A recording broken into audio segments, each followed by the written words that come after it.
We have with us David Pitt-Watson, the chair of the Scottish Task Force for Green and Sustainable Financial Services, non-executive chair, Public Interest Committee, KPMG, Pembroke Visiting Professor in Finance, University in Cambridge, on the Advisory Board, Cranfield Business School.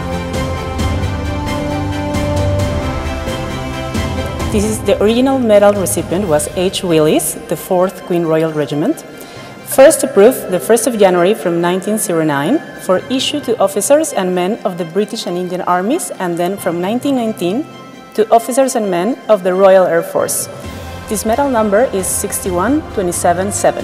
Sovereign Wealth Fund Institute takes pleasure in honoring David Pitt-Watson, visiting fellow, Cambridge Dutch Business School, co-founder of Hermes Focus Funds, good fellow recognition for his contribution to the world.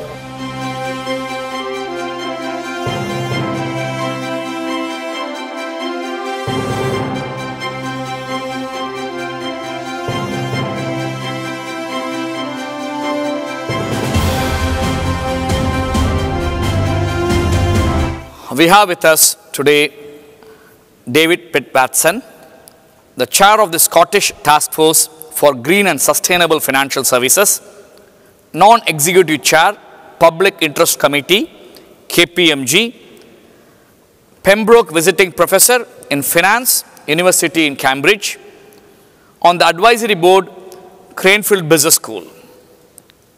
We are deeply honored and privileged to have the presence of Mr. David Pitt-Watson on the stage with us.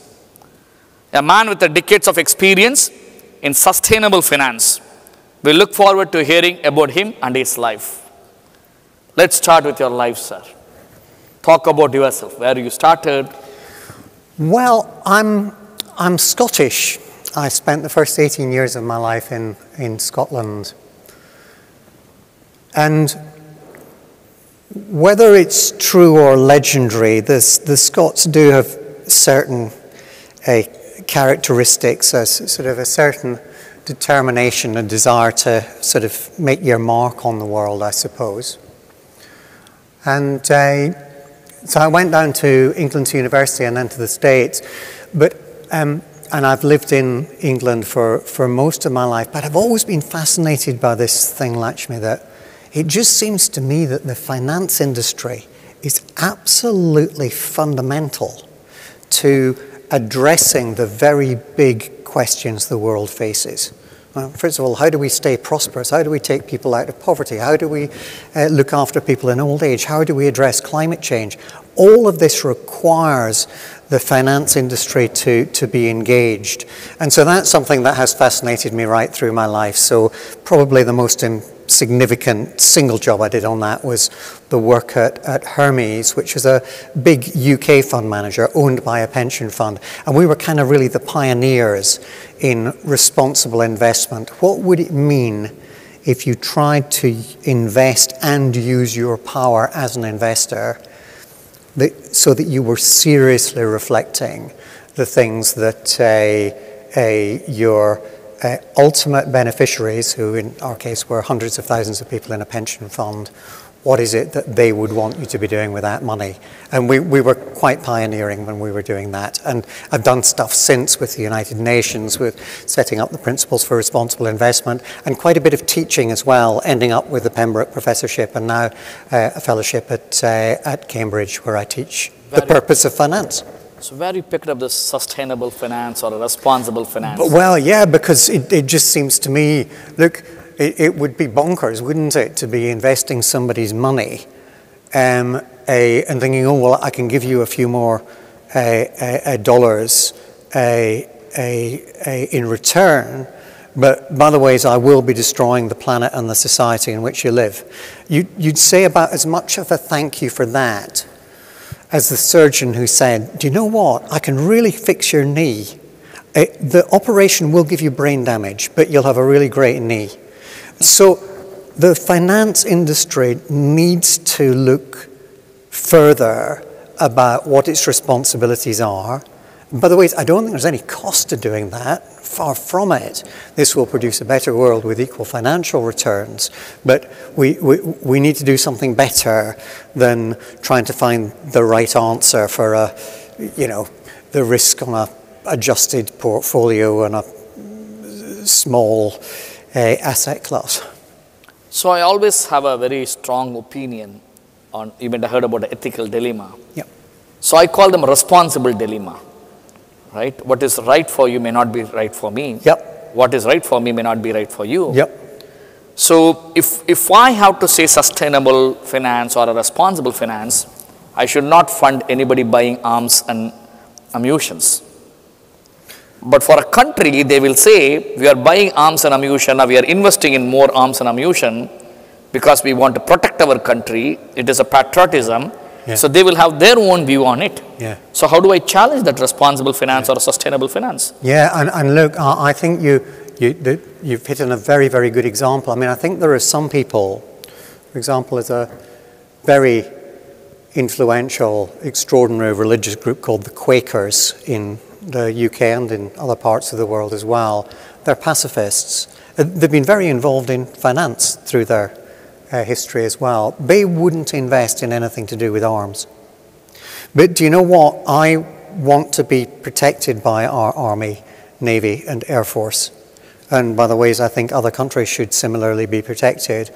I therefore surely, and so do most of the people whose money I'm investing, it's them I should be thinking about. If they're not Quakers, I don't think they'd be saying you shouldn't invest in those sorts of companies.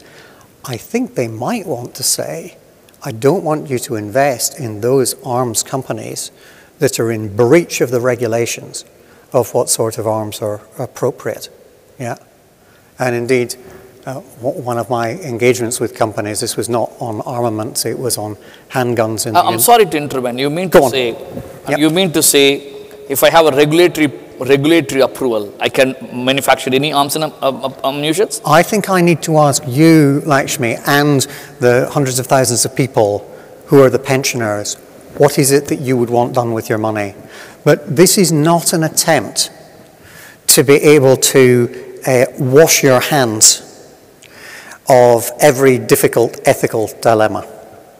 It is to recognize that those ethical dilemmas are ones that as a financier you face. They're not ones, by the way, to which I think there is a right answer. There are ones for which you need to reach a conclusion. But the most dangerous thing is to pretend that those issues don't exist. Since you are a professor, I'm jumping my questions, right? I have the rights to ask the professor in any way I want. Yeah. See, I always have a dilemma in my mind when people talk about sustainable finance and responsible finance or sustainable investment. All the private family offices. See, if you take the top 20 sovereign wealth funds, Yeah. out of that 15 or 16 sovereign wealth funds, Yeah. come from a very, very tightly government control. Yep. Nobody knows where they invest, and they are not obligated to disclose what do they with their money. Yep. You take every individual family offices, single family offices, it's a private money. They are not obligated to anything. Why? If when the sustainable finance, responsible finance is so critical, why a regulator doesn't come with a sustainable finance audit or a responsible finance audit? So look, I mean, I think, and I've done quite a lot of work in thinking about how is it that investment institutions can respond to the challenge about how sustainable you are.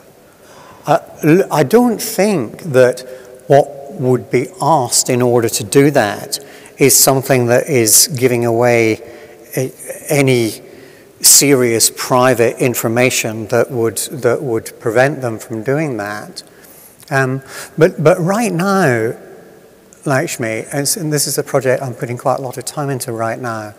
Right now, we have all these really very impressive institutions of finance that allow me to put some money into a pension fund and for it to be invested all around the world, and for me honestly to believe that the companies it's invested in will be run to be able to pay my pension or even my kids' pension, which will be coming not for another 30 years. That's absolutely amazing. One of those institutions is our accounting system, where companies have to declare that they're solvent and that they're profitable.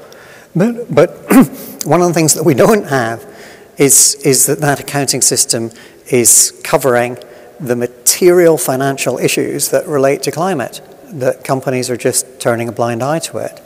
That needs to be solved first. Then I think it's absolutely right what it is that the ISSB, the International Sustainability Standards Board, is starting to do in terms of saying, look, let's help by giving some standards that would help companies report against what are you doing on climate, what are you doing on human rights, what are you doing on these other things. Because, you know, you are a company or you are a fund, and people ought to know what it is that you're doing, because this is central to the future of our planet. You have been part of a lot of esteemed educational institutions, Queen's College, Oxford, Stanford. What is your, as an professor, or as being a part of this ecosystem of an education side, tell me your advice to the younger individuals. How do you look at that? How can they practice, inspire, do the sustainable or responsible finance? The students, or the students rather than the endowment. Yeah, I think I worry about the way we're teaching finance, that we're teaching it as a set of techniques that give you the right answer. And I think if I looked out in this room and said, for the really big decisions that you made during your career, how many of them were solved by a technique that gave you the right answer? The techniques, I suspect, would have been quite helpful in giving you the data, but you need to think more broadly about what the right answer is in finance. And I worry a little bit that we've rushed down a set of rabbit holes in the education system that has tried to turn finance into physics. Yeah, physics envy is what it's called. And you can prove everything. If you haven't been a finance professor, where should I have met you in my life? Oh, that's a really good question. Do you know, when I was young, I wanted to be a politician, and God was very good to me. I failed. So, okay.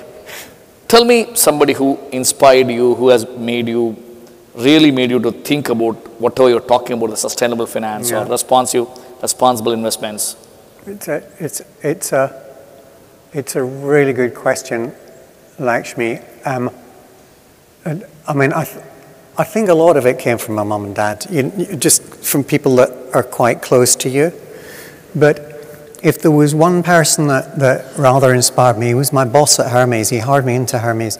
And I do have a little bit of background in politics on the left of centre, the Labour Party. And Alistair Roscoe, I'm talking about, had worked with the Conservative Party. He had no reason for wanting to hire someone but like still you me. have time to get in politics. Remember that. I did do a little bit in politics, as did Alistair. But he was the most thoughtful, honest person. His ability to be an expert but put his expertise into other people's shoes was absolutely wonderful, and he had a terrific sense of humour, and he influenced me absolutely enormously about not always thinking you knew the right answer, because Alistair and I would disagree on quite a lot of things.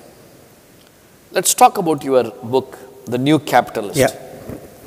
Tell me in a few words, what inspired you? What is the message you want to communicate through the New Capitalist book? So you do your MBA or you do a degree in economics. You're told that companies are run for their shareholders. Yeah.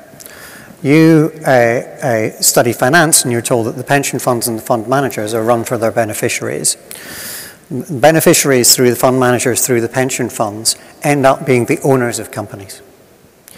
I remember this was years ago, and it'll be more than this now. We asked one big British company to calculate how many people benefited when they paid a dividend. So they went back through all the fund managers and the pension funds. They gave up when they got to 200 million. So our companies are owned by millions upon millions of people who are saving for their own old age. And it seems to me that one of the things we need to think about as a finance industry is how is it that we reflect that in our stewardship of companies, and when we're sitting on boards of directors, similarly, how we run the companies as though we're doing it in their interests, That includes financial interests, but it's not just financial interests. There must be other things as well that are there. Otherwise, you're like the knee surgeon. You have a long and cherished relationship with Oxfam. Yeah. What would you say is the significance of Oxfam's work in today's global landscape, particularly related to poverty and inequality? Yeah. So, you know, the funny thing about Oxfam was it wasn't founded to reform poverty. It was a campaign during World War II to stop the British from preventing food to get to Greece where people were starving. And then it went on to note that there were all these crises around the world where human beings, just like you and me, were starving, and that was unacceptable. And so they have done lots of things, lots of campaigning, and you'll know refugee camps are run by Oxfam, and they really do the most fantastic job. But if I was to sum it up, they used to have a strapline, which I didn't want them to get rid of, which was "Be humankind." What are we trying to be in our lives? We're trying to be humankind.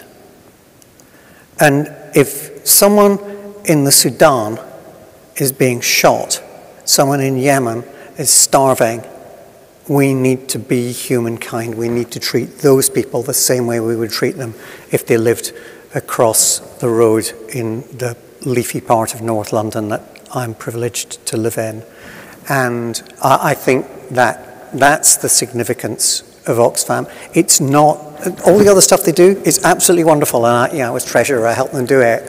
But it is that fundamental ethos that I think most of the people in this room would agree that every human being deserves the same rights and sympathies that we deserve, and Oxfam in its way can help with that. One of the things we need to do to help with that is we need rid of poverty, because poverty is not acceptable if you want to be humankind.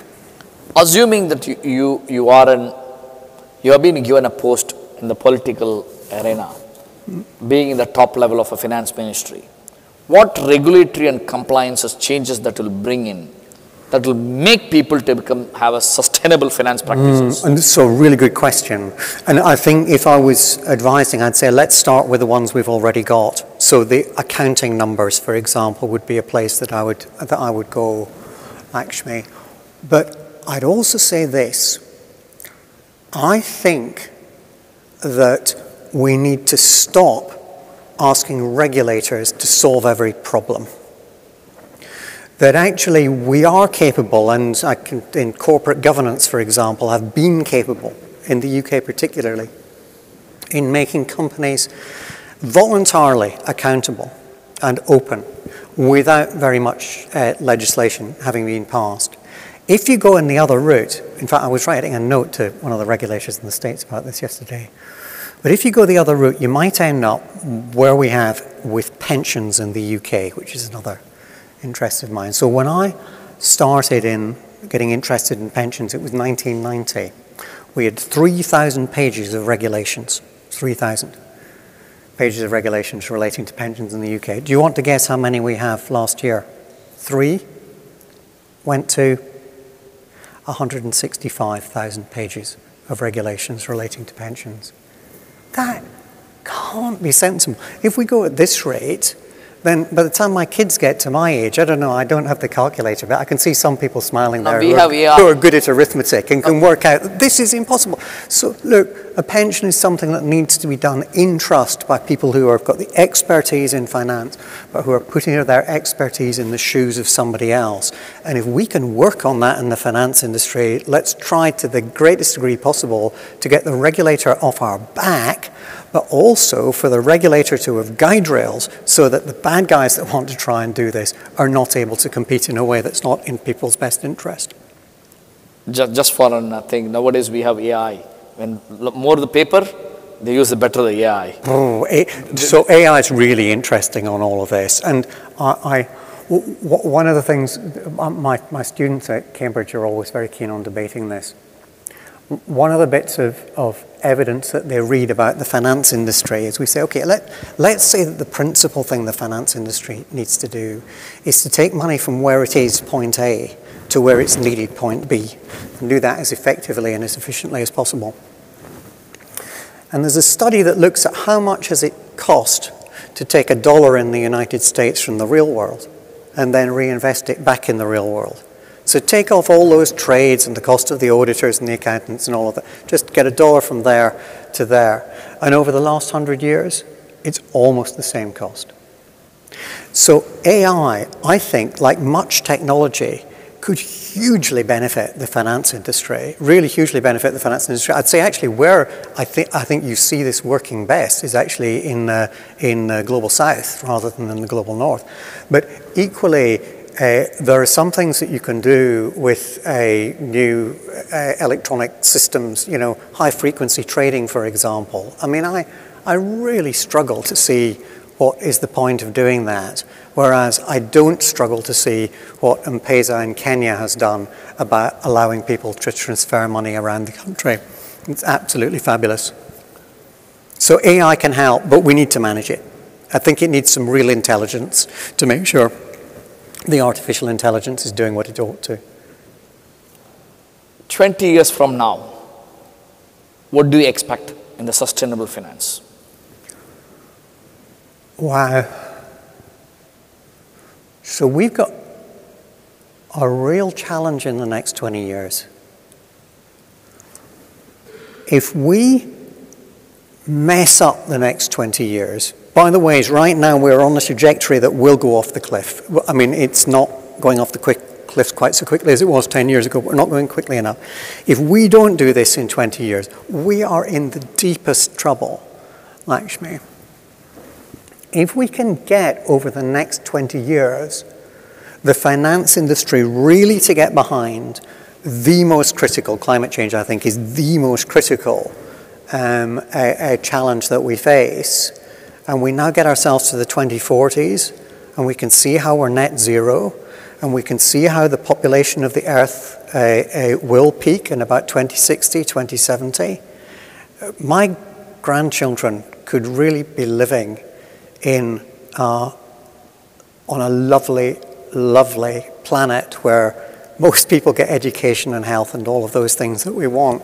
If the finance industry doesn't do that over the next 20 years, then that's pretty bad. And I have two little new grandchildren. They're 8 months old. They're absolutely gorgeous twins. I'll be really ashamed if we allow that to happen. So, one of my views is, most of the times we always look for push strategy than a pull strategy. So let me give an example. We keep on talking, the investor has to look for sustainable business. The investor has to look for responsible opportunities and invest. The investor has, so everything we are pushing it on the investor side. Assuming if the borrower or the person who is seeking capital, they decide, I will not take money from this person because this person is not responsible. Will that change ever happen? Yeah, so look, on climate stuff, actually, we in the finance industry, I think, are dealing with a huge failure of international diplomacy. At Kyoto, which was 26 years ago, we had a plan of how it was that all the developed countries were going to go on a path to net zero. We would trade carbon credits. Finance industry could help with that. That would give a price for carbon, and economic forces would all fall into place. And that has not happened. There are still people trying to put that together, and I remember when I did the work in Paris, there were a lot of people who said, leave the finance industry alone, just focus on this, focus on this, focus on this. And I had some sympathy with them. But the fact of the matter is, we don't have the international agreements that makes this work. So everyone has got to do something towards this. And the finance industry in particular has got to do something towards this. as do every company who has got some material involvement in it. And it's not just where you invest, it's also how you steward your investments. I mean, it can't make sense surely for us to be encouraging companies to take our money to invest in new fossil fuels that we know are not needed. That is a waste of people's money. It's also something that's likely to prove destructive in the future. It can't surely make sense to be calculating our profit without ever having considered whether or not climate might be. There's lots of very simple, basic things that we could do in finance that would move this along. We cannot solve this problem, all of it in finance, but there might be 5 or 10% of it that we could solve, mightn't there? And if we could think about what those things were, not boast about how green we are, but just think about the key things that we could do, why that would make a difference to the world. Because we moved from the sustainable finance to a responsible finance. The hottest topic nowadays is about green capital, blue capital. Yeah. So they're completely out of the way. So they just, in my way of looking at it, they keep on changing new names, coming with the new ideas. And Lakshmi, is this Chatham House rule? Yes. I think lots of the stuff that's going on in the finance industry is not impactful.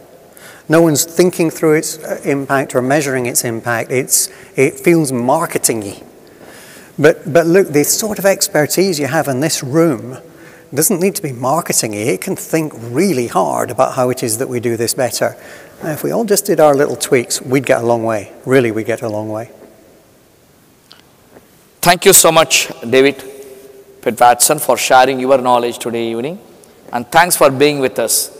Ladies and gentlemen, please join in giving a great applause for David Pitt-Watson for his contribution to the finance industry. Thank you, sir. Thanks. Thank you. Thank you, sir. Thank you. Thank you. Thank you.